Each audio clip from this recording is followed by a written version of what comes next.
So ఇక కరీంనగర్ వార్తలు చూద్దాం. ఇక బడివేల అవస్థలంటూ బస్సులు సరైన టైంలో స్కూల్ బస్సులు టైంకి రాకపోవడంతో విద్యార్థులు అవస్థలు పడుతున్నారంట. అంతేకాకుండా ఆ టైంలో తక్కువ బస్సులు ఉండడంతో ఒకటే బస్సు వచ్చినప్పుడు ఎక్కువ మంది విద్యార్థులు కిక్కిరిసి వెళ్లాల్సినటువంటి పరిస్థితి. ఇక బస్సుల్లో పరిమితికి మించి ప్రయాణం, సర్వీసులు పెంచితేనే విద్యార్థులకు మేలు, విద్యార్థులతో నిండిపోయిన చొప్పదండి బస్సు. ఇక బస్సులకు సంబంధించినటువంటి డీటెయిల్స్ కూడా ఇచ్చారు.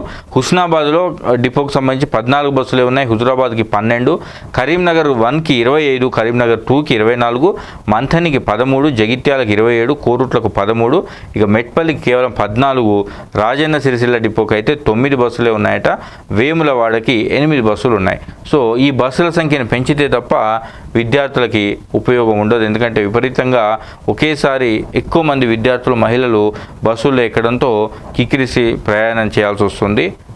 ఇదొక వార్త. ఇక రైతు బీమా దరఖాస్తుకు వేలాయి అంటూ ఆగస్టు 5వ తేదీ వరకు రైతు బీమాకు దరఖాస్తు చేసుకునేదానికి అవకాశం ఉందని వార్త. ఇక క్రీడా మైదానం పరిస్థితి ఇది ఒక ఫోటోగ్రాఫ్.